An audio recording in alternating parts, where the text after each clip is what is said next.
space communication. These will be among the main topics for dialogue.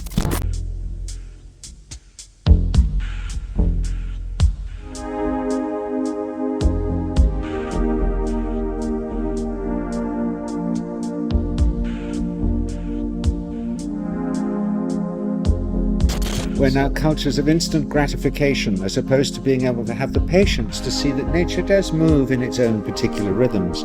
And we try and beat them to the rhythm, don't we?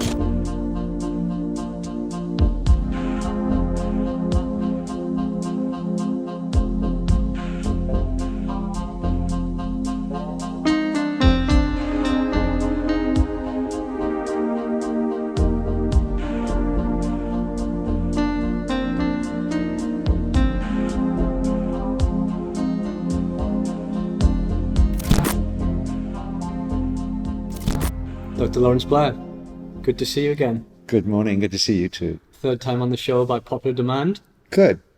How have you been since we last saw you? Great. Top of the world. Couldn't be better.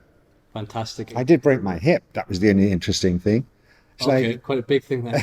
big thing. Wow, okay. And you've recovered now and you're Yeah, back on your feet? I have. It's, unelected hip surgery is always quite interesting in an island which doesn't have much in the way of, of valid hospitals. You know, it's a bit like breaking a distributor head or an axle in a remote jungle trail and having to find a garage within 10 minutes. But yeah, all's good. On top of the world again, cantering forward into this mad period of the continuing COVID pandemic. Yeah, lots changed, I guess, since we last spoke, and I guess we still don't really understand much of what's really going on. That's right. And congratulations, by the way, on the re-release of Ring of Fire and Island Thank of Dogs. you. Thanks very much. It was great to see it again, especially with the remastered version that you've just released. And for me, on a personal level, Ring of Fire specifically was a real, when I first moved to Indonesia specifically, it was a real eye-opener, and it made me realize why I'm in Indonesia in a weird way. I watched it and thought, wow, I kind of understand why I'm here right now. And, just on a level of humanity and culture and traditional wisdom and the exceptional journey that you and your brother went on, it's just incredible. And it seems all of your life, you've been, knocking on the door on the frontier of this discovery of building a better future for people and the planet. And you've done a bunch of projects over the years. And did it start with Ring of Fire? And why now? Why have we released it now after 50 years of original? Well, it probably started before Ring of Fire, because both my brother and I were absolutely tailored by life, by circumstance, by luck, to be explorers in a time when it's not particularly convenient to be an explorer. But we were so lucky to be, first of all, brought up in England, in the UK, for a start, where we were exposed to this extraordinary literature about explorers and the Earth, though we didn't know nearly as much about it as we do now since then. And then we were really lucky to have emigrated to Mexico with our parents at the time, and to have been yanked from rather a grey post-war England to a fantastic environment of ancient civilizations and early cultures and jungles and strange animals. And it was just the right water and air on us at the time to suit us for what we found ourselves doing later. But at school in England, before going there, I remember I was always getting into trouble. My younger brother was too clever for that, but he did disappear occasionally at the prep school. They couldn't find him anywhere. They couldn't find him in the grounds. They couldn't find him on the roads, until eventually they discovered him up a tree, a long way up a tree. And he had taken supplies to last him for a while, because he too had been reading adventure stories, what you take with you if you have to go on an expedition. And he'd survived up there a night and a day, and they were thinking of calling the police and God knows what. But that's just what he did. He said later on in life that he just wanted to get a broader, quieter picture. He didn't want to get lent on by all the people who lent on him at school. So there was a sense already of wanting to see and experience the broader picture. And this was when he was about 7 years old, maybe 8 years old. And then we went to Mexico, and we had this whole series of amazing experiences. We grew up there as teenagers. We were doing rather adventurous things. We were learning to dive at a time when all you had were these incredibly heavy 72 cubic centimeter tanks you could barely stand up in out of the water. There were no BCD buoyancy control devices, so you would go into the water and you would sink until you had breathed most of your air, and then you would float. So there was only a fairly brief period in the middle of your dive when you had negative buoyancy. It was fairly unsafe at the time, but it was in this fantastic water, southern Mexico, Isla Mujeres, Cozumel, close to the birth of the Gulf Stream, full of life, crystal clear, wonderful stuff. But one of our adventures in Mexico, I remember, was also with young friends from university when we were together there in university. We drove, he said, I'm going to take you on this expedition, be at my house at 5 a.m. in the morning. We're going to drive out to the desert, way outside Mexico City. We drove into the desert, nothing. Then we parked the car in the middle of the desert. We walked away from the road, and we came to a few little rocks. And there was a gap, a cave. You walk down into this small cave, and an enormous cave opens up, massive. And right at the bottom of this cave, there is a stream running. Down we go, and what we've been instructed to take with us is a can, like an old biscuit can that you carry on your back there with straps, that you can carry a bit of food in, extra batteries in, and you have a miner's light on your forehead like this and some water, because you don't really want to drink the river, even though it looks quite clear. You then jump into the river, and you get carried by the river into total darkness. And it's about 5 or 6 hours later that you're finally spat out into the sunshine, 20 miles down further stream, having had the most extraordinary adventure of knowing you were right there, unrescuable there, with great glowing spiders and things, enormous cave scorpions with no eyes.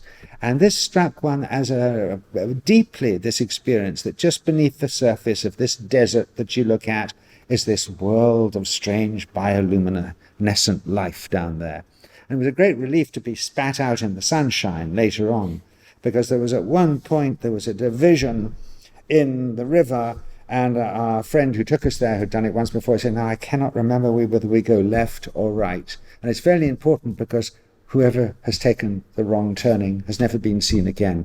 He did know, but he played it very well, made us very confused. And there's no going back up the river you've come down, so you've got to go on. So that's one thing I remember about the early days. But I digress, it's true. Ring of Fire has just been remastered and redistributed and is available on iTunes. And it does represent the 50th anniversary. It's a long time. We first began shooting in 1972. That's right. And this was because after rather a wonderful time in Mexico, not doing only these physical hair-raising adventures, but also embarking on adventures of the mind. I think I might have mentioned in previous talks with you here that was a time in Mexico in the mid-50s when very interesting people were coming through. There were white Russians who had escaped the Russian Revolution. There were people who were very interested in the metaphysical world. There were people who were taking hallucinogenic cactuses, peyote and stuff in southern Mexico, with the Indians who were really trying to find out what we're made of, what's going on inside. And we had George Adamski, since it's a topical subject now, UFOs again. He was the first person to popularize the idea of flying saucers. He was down through the house because my parents were very intellectually adventurous people and particularly interested in the frontiers that were not really accepted by the dominant culture at the time. We also had Timothy Leary, the great guru of acid, who was through the house as well at the time. We had this... my mum's closest friends were painters such as Leonora Carrington and Remedios Varo of the school of magical realism, which was a sort of an outcropping of surrealism that found very yeasty ground to flower from in Mexico at the time. So it was really exciting, especially as a teenager, really good fun there. And then I came back to university and did a PhD in really mysticism and magic, alternatives to orthodox religion, the religions of experience, based on the assumption that in the past we really knew things that we have since forgotten, and that religions are a lot of the time, Orthodox religions, are people now just repeating mantras like many generations later, say in a crumbling power generating source, people just mumble the mumbo jumbo without really knowing what these instruments were for. And it was at that time, in the early 60s, the beginning of a whole regeneration of how to see the world and ourselves. It was, of course, the hippie revolution, where people believed that there's more to existence than meets the eye. And we had come out of a whole series of wars, the First World War, almost immediately followed by the Second World War, and then a very rigid and rather negative view of Darwinian survival. And the revolution of consciousness that took place at the time was a reaction against that. And it was a wave that, because of my age and my background at the time, I could ride. It was exactly what one did. And one of the first things we did when I just finished writing my doctoral thesis on this rather obscure subject, and I might say that the reason I chose that subject was because our family had become interested in a meditational technique long before it was trendy, long before the Beatles had followed, for instance, their guru Maharishi Mahesh Yogi, and then it all became popular. We were following a character who had a certain meditational technique which was very powerful, very electrifying, and he was based in Indonesia. So before writing my PhD in the UK, I had been lucky enough to come to Indonesia as a delegate to a spiritual conference, and my mind was completely blown, and it was absolutely amazing. And so I wanted to go back and find out, well, where was this sort of understanding bubbling out in other parts of the world? Maybe even my own country in the UK. And there one had access to ancient witchcraft techniques, natural medicines, ancient ways of deriving sustenance and understanding from the environment. And so I wrote this PhD. And it was at about that time that the Beatles, who had just started under Apple, were looking for new things to do. They'd suddenly made quite a lot of money with their music, and they were thinking of expanding and supporting other things. And so they asked around, and they wanted to make a film about this fellow called John Michel, who happened to be a friend of mine, who was a mystical geomancer, really. Geomancy is the mysticism of the physical earth itself.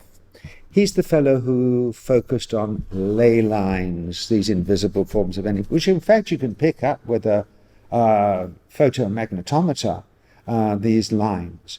And he pointed out how the convergence of these lines were where the ancient peoples built their power structures, their places of worship.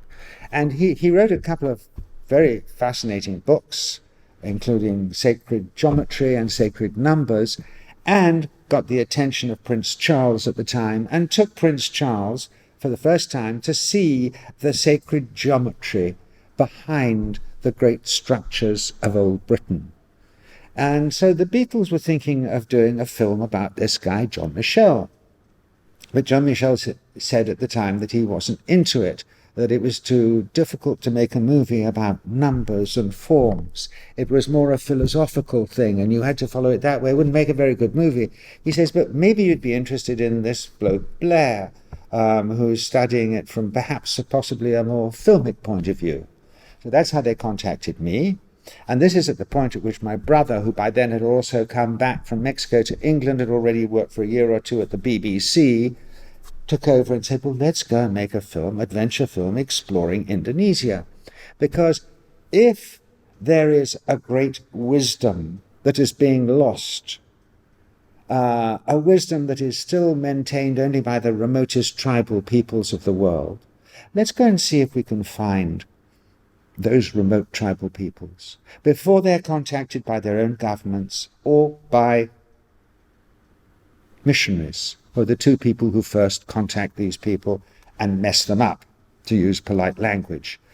And that's what we did. We persuaded Ringo, we want to come back here, and we want to make a film, a couple of films. One of them about a tribe that believes it came from the stars and skyships. Another one who are the great seafaring tribe, who are the pirates, who are called the Boogies. And he said, sure, flying saucers and pirates, what could go wrong? We set off 50 years ago. That is in 1972.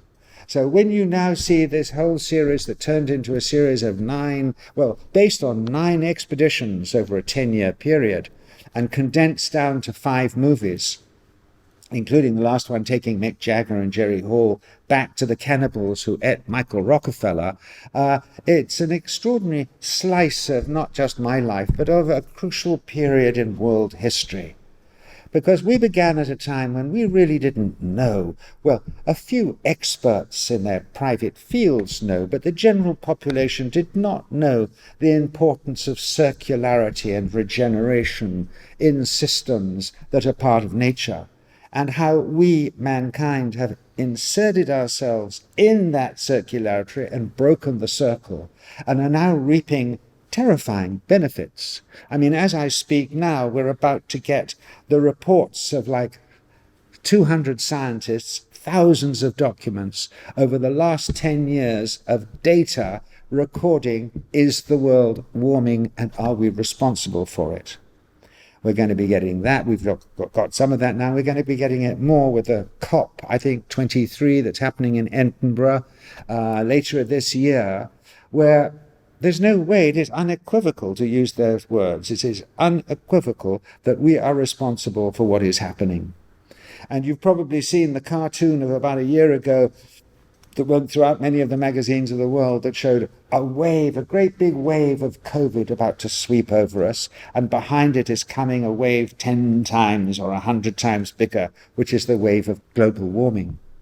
So as we speak, this is coming to a head. What is being pointed out to us, what is quite clear. Now, my brother and I, Lorne, my dear late brother, with whom I made all these films under very grueling circumstances and very wonderful circumstances, we knew from the first that these tribal peoples had something amazing going for them, that they really did know things that we knew nothing about. But a few specialist scientists did know about them. But you see, their way of living was all circularity and regeneration and riding in the same rhythm, dancing to the same music that the environment dances to, this cyclical wave motion. And so we didn't really take deforestation when we started out that early. We didn't know anything about the mycelium, this fungus that links everything together, makes vast groups of trees a single organism. We didn't know about that. We certainly didn't know about the value of the ocean, the sea, the water in the world, because there seemed an infinite amount of it. But we knew that things were going wrong, I suppose partly because at the time the Indonesian government didn't like us making films about their tribal peoples. They wanted us to make films about modern highways and bridges and dams. And when you look at the environment of the tribal peoples and you see what a giant highway and a dam has subsequently done, one's instincts were right, that we were moving in the wrong direction. And now a lot of those beautiful, clear waters full of life are infested with plastics. It's a real problem. So these 50 years since we made Ring of Fire, and it has been alive throughout these 50 years, this 5-part series and the book Ring of Fire, have been a sort of a premonitionary thing to point out what is likely to happen in the next 50 years as well. So it is very relevant to have another look at it now. It's not as if it's outdated. It couldn't be more relevant to what we're facing at the moment. So it's great. I mean, I'm fascinated by it all. So keep going. And I mean, it's a great story. And so one day you just got a phone call and it was Ring of Star on the other end. Yes, actually, that is exactly what happened. His assistant, Hilary Gerard, called us, said, come in and meet Ringo and talk about it and everything.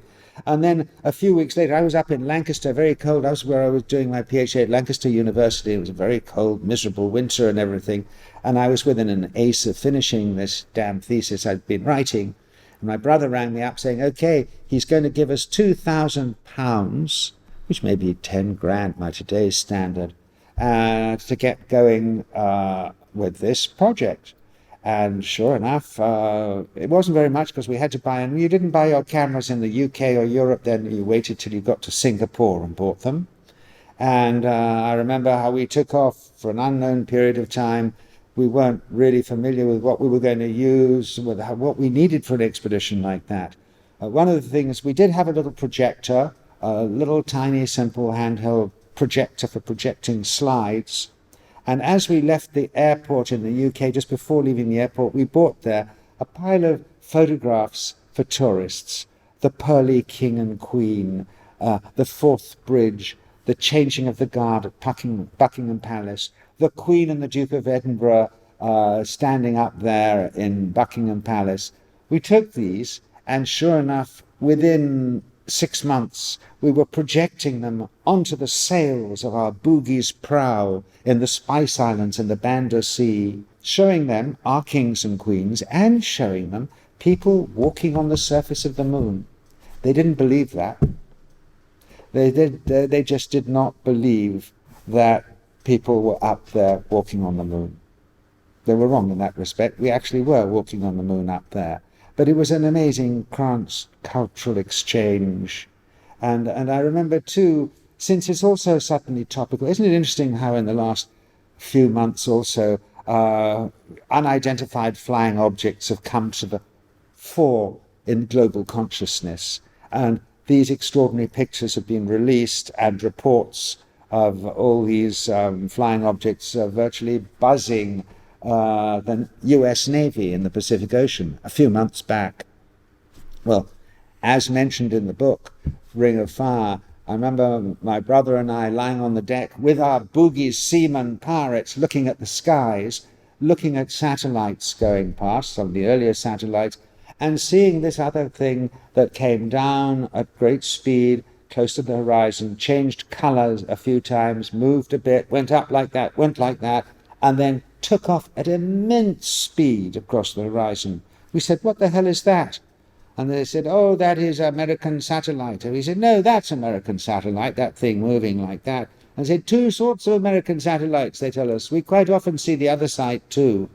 And that is just one of those mysterious things that you can be in the wildest part of the world, of course, and still find yourself exposed to occasionally. And because there's nobody else you could turn to, nobody from our own culture, and say, did you see what that was?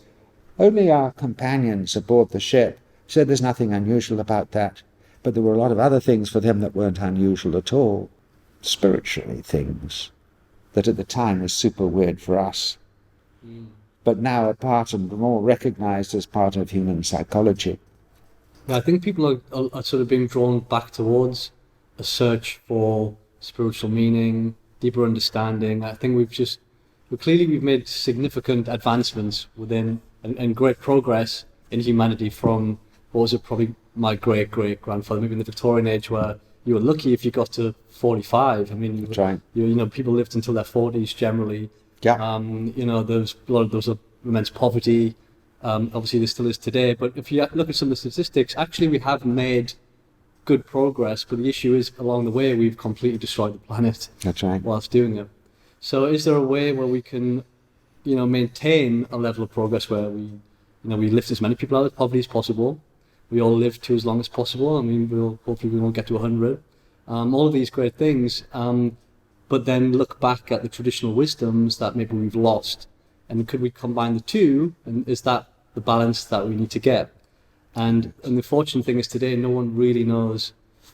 No. The traditional wisdom is gone, or it's very, very close to being completely lost, and that's a pretty dangerous thing. That's right. Because we're kind of left on our own without much to look back at, which, is quite worrying. And you spent, a lot of time with the tribes people and in, indigenous parts of Indonesia, and which you documented in the film. What do you think, we could sort of learn, if we look back at your film, what do you think are the sort of things that we could take from it that could, we could learn from today in terms of, let's say, updating it for today's world, with whether it's with technology or with the hindsight of knowing what we know now 50 years later? What do you think is the main takeaways we could look at? I think there's a big takeaway from Indonesia, and because it is an island nation, there are at least 350 different tribes with different languages. There are loads of different ethnicities that are all part of Indonesia, and they've all got on traditionally extremely well with each other. I mean, there's an exception amongst perhaps the cannibals of New Guinea, who ate each other, even their neighbours next door. There was constant warfare and friction, territoriality. But the rest of the crowd, basically, they were people who really did have this tolerance and respect for a slightly different way of seeing things. They had different gods, of course, as well as different languages, but I guess they did all share the one common factor between them, was that there is a great force that is integrating all these different energies together. And they may look like opposing energies, like you might feel yourself as opposing your neighbor, but they're actually integrative. If you treat them with respect and you stand back and you realize they're as important in their way as you think you are in yours. I think that was a thing. And of course, this isn't the case with modern Indonesia, who are falling into all the same traps that Western societies fell into at the beginning of their first industrial revolutions. But it is certainly the case with tribal Indonesians that they have a deep instinct of how to allow these circular processes to take place. For instance, the islands of Nias, or Siberut in particular, just to the south of Nias Islands off Sumatra in the Indian Ocean, they have like 5 species of primates, which is as many as all of Borneo has, and yet they're only a tiny little place. And there's one sort of animal, one of these creatures, that occurs in 2 forms, a golden form and a black and white form. And when it occurs in its golden form, nobody touches either of them. Nobody will hunt either the black and white form or the golden form for a while. You have to let it regenerate for some reason or other. And it so happens that that is an example. That is why they're still there, because integrated into their mythology is the actual science of how to conserve that diversity on which they thrive.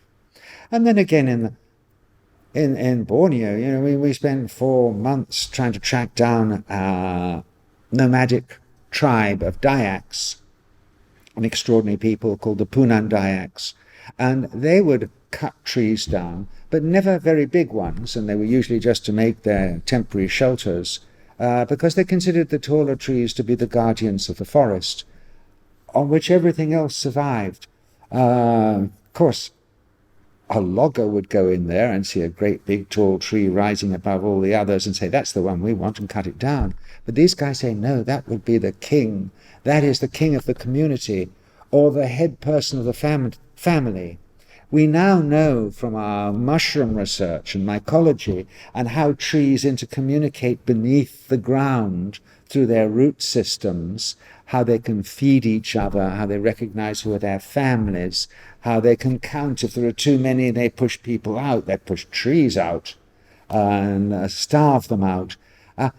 The Dayaks had this going. I say had because I think they're now having to cut their own trees in order to survive in most places.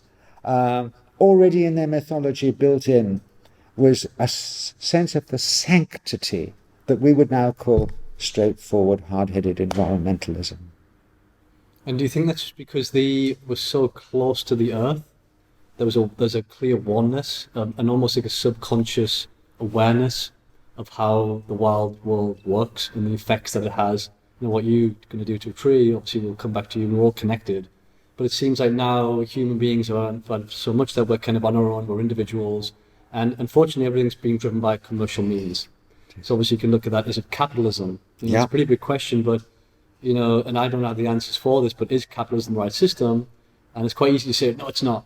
Okay, well, what is then? Because, socialism it sounds great, but it doesn't always work, and all these other things. But has it just gone too far? Do we need to just sort of learn from the mistakes, pull it back? The systems you're talking about, circularity, is something we're very passionate about here in terms of exploring that in design. Products that, whether it's made from waste or natural materials that, will go back into the system and it's continually renewed and regenerated, Yes. and all the systems of nature. And do we just need to get back to that? But how are you going to convince the powers that be to even acknowledge that that's real? That seems to me the issue, that unfortunately the very few people who are running the show are probably that small minority of people that like to go to war and like to is hungry for power and all these other things.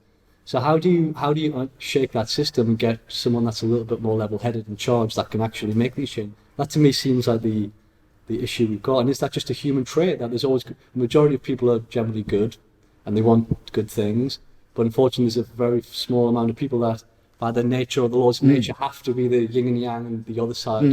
The shadow side. Evil, but like things, are power hungry, want war, want as much money as they can, or whatever it may be.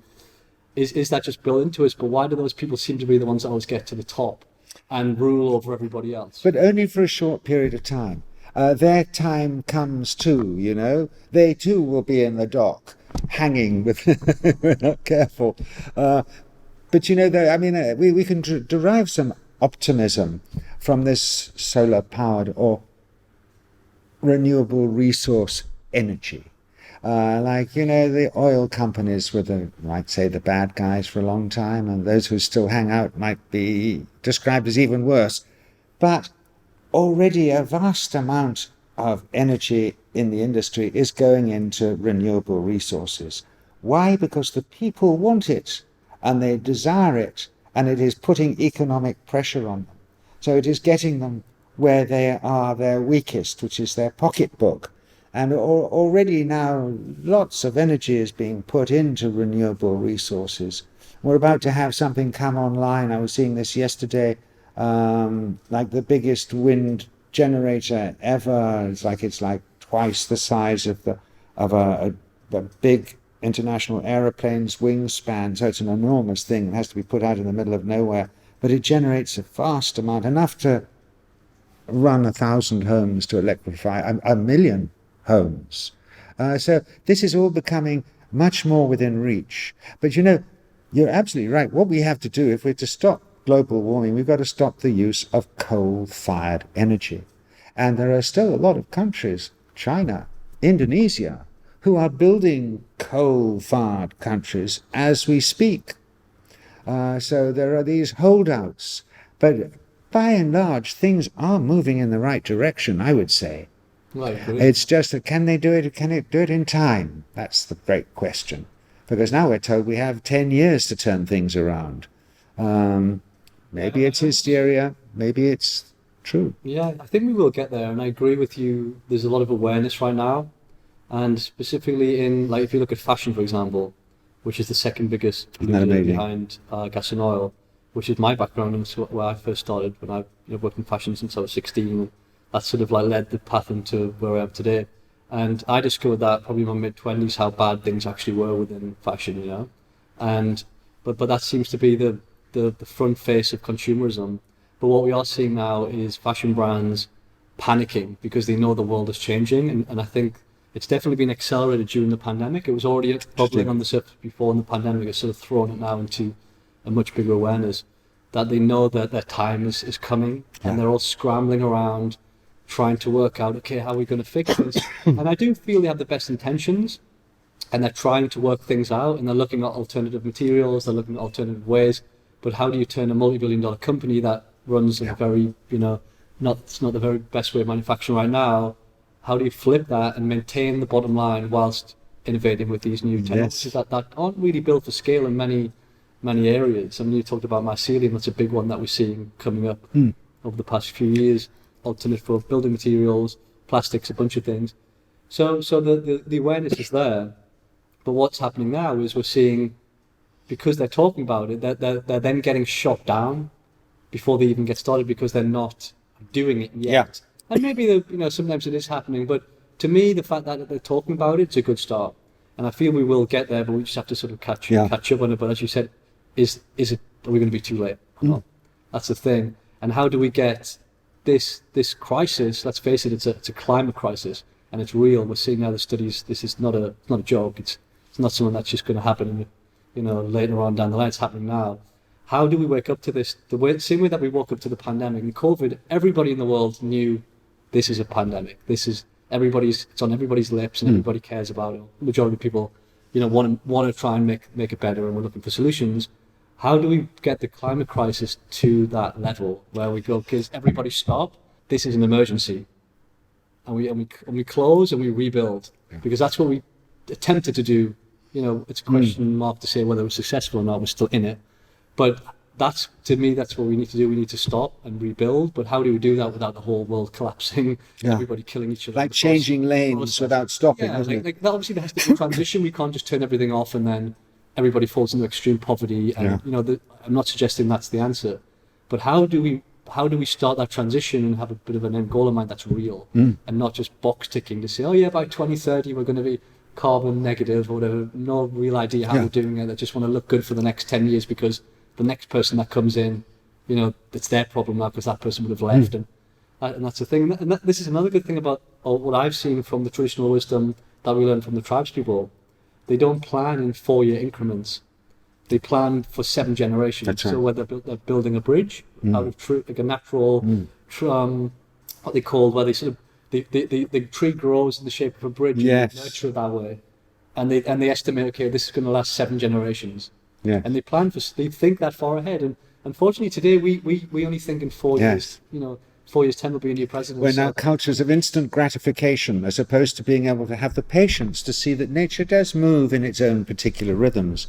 And we try and beat them to the rhythm, don't we? And it's interesting that you say that. It's astounding that fashion is like the second greatest pollutant.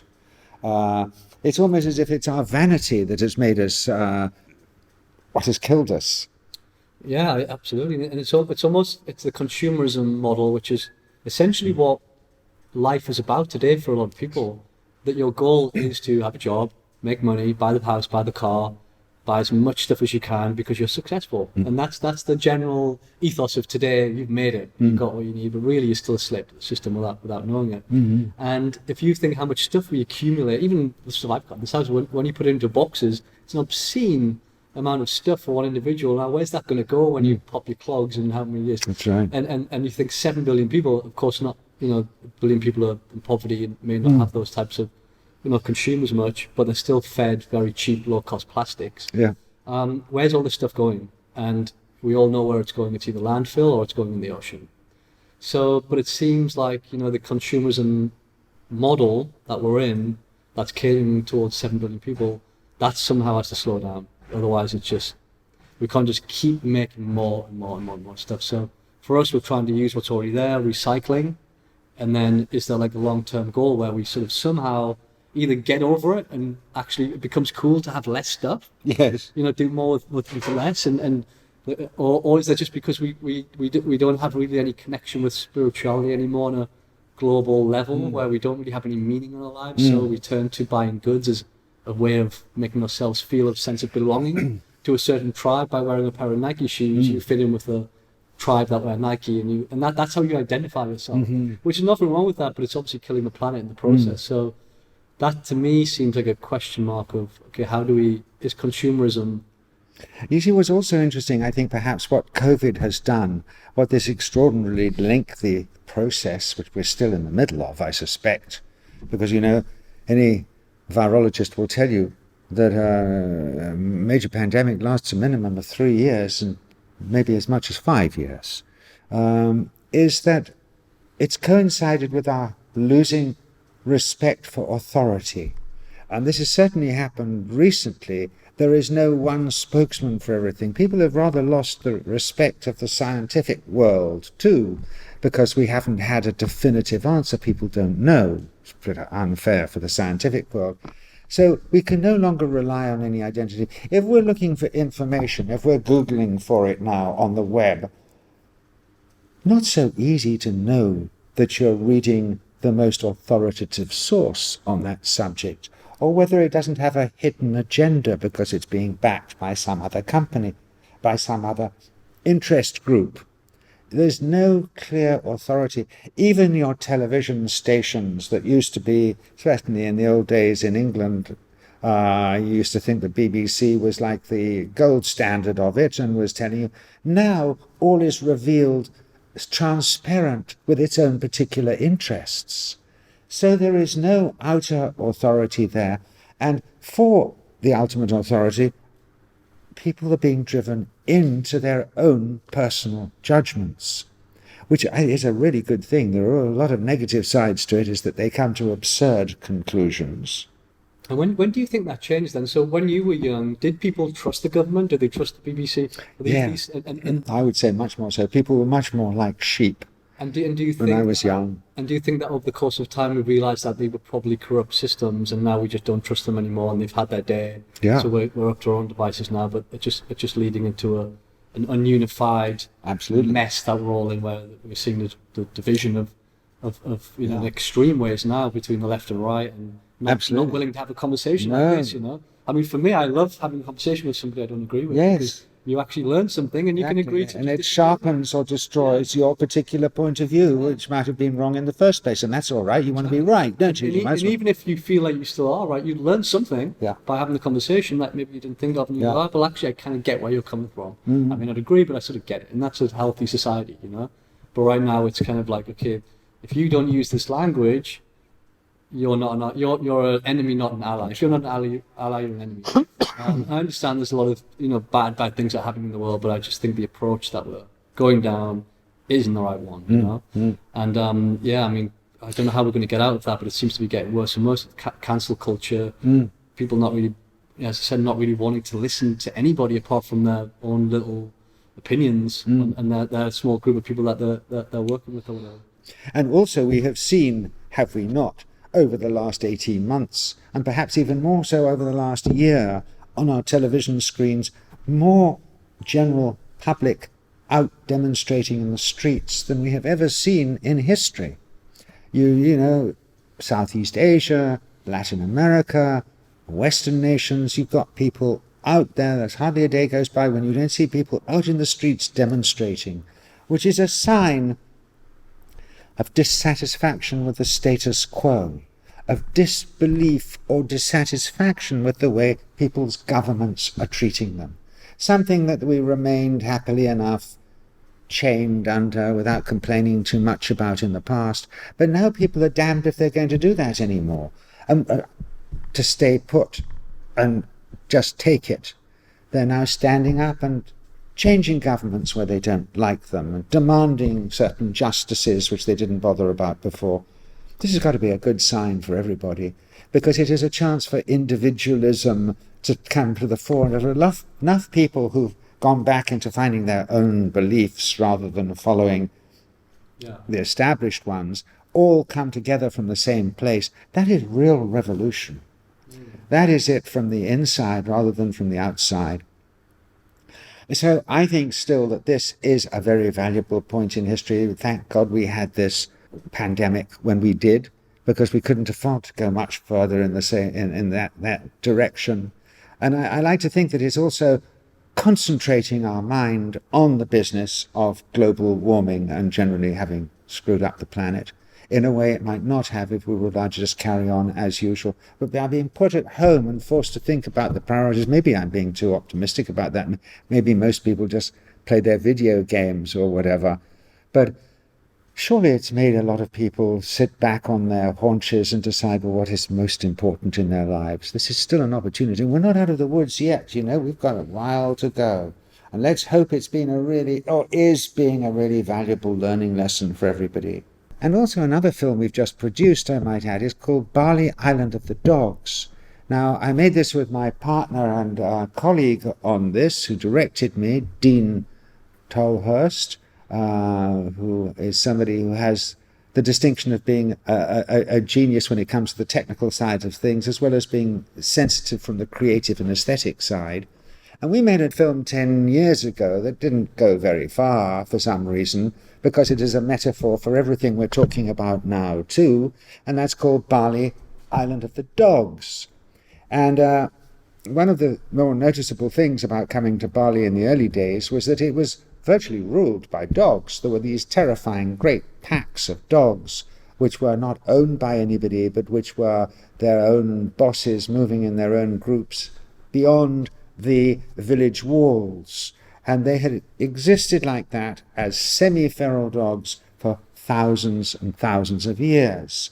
And they're not man's best friend in the way that they are everywhere else on the globe, insofar as they are sacrificed, and they're eaten, and they're considered to be the repositories of dark spirits of former incarnated people who get stuck with the bodies of dogs as an absolute last resort, so you're allowed to drive over them on the road. These poor dogs had the worst sort of treatment you can imagine in an otherwise paradisical island of Bali. And so it was high time to do a film about what do they mean, what do these mean in terms of the dark shadow in our unconscious. And it was a useful film because we made a lot of discoveries during it. For instance, from the genetic point of view, since it ranged this movie from Australia to genetic laboratories in the United States, we discovered that the two species of Balinese dogs, I mean, I don't want to do too much of a spoiler, but the adventure of getting to this is still exciting. But there are two species of dogs in Bali. One is the Kintamani dog up in the highlands, and the other is called the BSD, or the Bali street dog. And it's the one that is treated absolutely like shit and is kicked around and walks around diseased, and nobody picks them up and does anything about them until very recently. And yet the BSD in particular, well, both of them, are the richest source of genetic diversity in all of dogdom. They can trace their ancestry back to the proto-dogs of many thousands of years ago, and they're quite remarkable creatures, as well as enjoying, or rather not enjoying, a rather raw deal from the locals here. Add to that the arrival of rabies on the island just a little before we began making these films, and it is absolutely fascinating how it is a microcosm of how people don't see what is there, but they see what is in themselves and project what is there. We don't see others for who they are, we see others for who we are. So there you go, the same connection, iTunes, Bali, Island of the Dogs, and this first begun shooting 50-year-old amazing adventure series, data gathering for psycho-anthropology, altered states of consciousness amongst tribal peoples in Southeast Asia, which I think are well worth listening to if we want to understand what paradise on earth could be like, and for some wonderful environmental ideas which have been nurtured in the mythology and legend of these tribal people since time immemorial. And maybe they give us some of the answers, too, of our confusion today. And we are faced with confusion and chaos and polarities. Well, incredible. It's such a good film, Island of the Dogs. I've actually got two Bali dogs here, which I rescued. And even though now they're domesticated, you know, they're not like average dogs. They will not fetch. They will not do anything that you want to do. Right. They'll come for food, but as soon as the food's there, they will bite your hand off. They're untrainable, yeah. So it's, they're very, I did not know that they were the oldest, source of genetic diversity in all of dogdom. They're in a way, they're true dogs, whereas all the other dogs are species, breeds of dogs that have been grown like special flowers off the trunk of dogdom. And, the ancestors of these dogs, in fact, it's rather interesting that the ancestors of all dogs are wolves, and these local ones around here, their ancestors were a type of desert wolf from China, which has left its impact. And of course, there are two other relations to these two types of Bali dogs. One is the dingo, Australian dingo, a truly feral dog, and the other is the rarest dog in the world, which is the New Guinea singing dog, which have flexible wrists so they can climb trees, and they hunt tree kangaroos in the forest, in the actual branches above. And they're absolutely silent until a pile of them come together, and then they sing. They make this extraordinary sound. So these are the dogs, really, that our distant ancestors 50,000 years ago, maybe as long as that, well, maybe a bit later, subsequent waves of them brought with them as they moved down to populate this Southeast Asian part of the world. Well, that's incredible. We came down as partners who've already hitched their star to ours, and we've lived up, we've evolved symbiotically together, dogs and humans. But perhaps the most distant relationship would be between humans here and the Balinese street dogs. And yet they're combined together the same way that the shadow and the light are combined together. Wow. So check it out. Yeah, highly recommended. And spoke a lot about here on Earth, on land and sea. What's your thoughts on the space exploration that's happening at the moment? Obviously, Richard Branson, a good friend of yours, he's recently gone into space, and he's obviously on the frontier of trying to take his customers up there and really elevate the whole experience that he's doing. What's your thoughts on that? I know he's come under a bit of fire by people saying, you should be worried about what you're doing here, climate crisis, that he's not paying tax, all these sort of things in certain areas. I mean, what's your thoughts on the whole space exploration that's happening? Because it happened first in the 60s when you were a bit younger, and it's happening again now, but it seems now but back then it was more of a public thing. It was like a national thing. Now it's a private thing. That's right. Yeah, I don't know what your thoughts. Which is a great move in the right direction insofar as it is possible. These guys are dreamers and enable us all to dream by showing that an individual can actually get up there with his friends into outer space, and it isn't just the monopoly of big governments. So I still like to think it's a premonition of a distant future in where we may well be traveling between planets. And it also gives us an opportunity to look back. The one good thing about traveling intergalactically or out into space is that we turn around and look back and see our own selves as an Earth in a completely different way, do we not? As a much more fragile and relevant thing than we might have seen when we're only looking out there, standing on it. No, they're wonderful dreamers, and they have done a lot for us in this respect so far. And Richard, certainly, I don't know so much about Bezos. He does a lot for this planet as well. So it doesn't mean that he's neglecting his responsibilities towards this planet by going out there. I think he's expanding our range. No, I completely agree with that. And he's done a lot, and he's been an advocate of sustainability, and even the way he treats his workforce. He's been in that since day one, I believe, from what I've heard. But it just shows you that somebody doing something great to try and take humanity forward. There's always going to be people that shoot you down for trying. Yeah. And obviously there's arguments both sides, but and also, if you look at the national efforts at space travel, great big governments, when the astronauts come back home, they're greeted by mayors and presidents, whereas Richard was greeted by his little blonde grandchildren, which is the way it should be. Kind of different. They were here in Bali, weren't they, for a while? With Sam, his son was here in Bali. Absolutely. No, they have a soft spot. Sam spends a lot of time here, as you know. Richard has been coming here for ages. And, of course, a friend of ours built him this Balinese environmental amazing structure for his house over in the Caribbean, Necker Island. Was that Linda Garland? Linda Garland and Amir Garland, absolutely. They both, Amir Rabiq, her former husband, exactly. And they're still special houses he built. She also designed a house for David Bowie in their island in the Caribbean. So if you like, some of the ancient wisdom of Asia's environmental building techniques are now part of the Caribbean as well.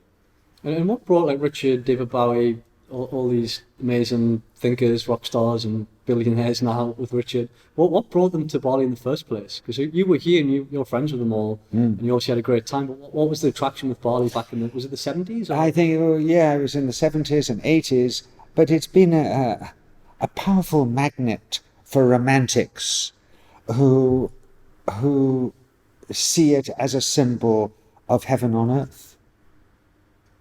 Now, it may have been more of a symbol of heaven on earth in the past than it is today. Now it is more a symbol of what we have, of the homework we have to do to keep it like this. But in the past, in the time when Charlie Chaplin was coming in the 30s and all those interesting people, the first really extreme tourists who came in the 30s, and before that even, It was a sense of heaven on earth, and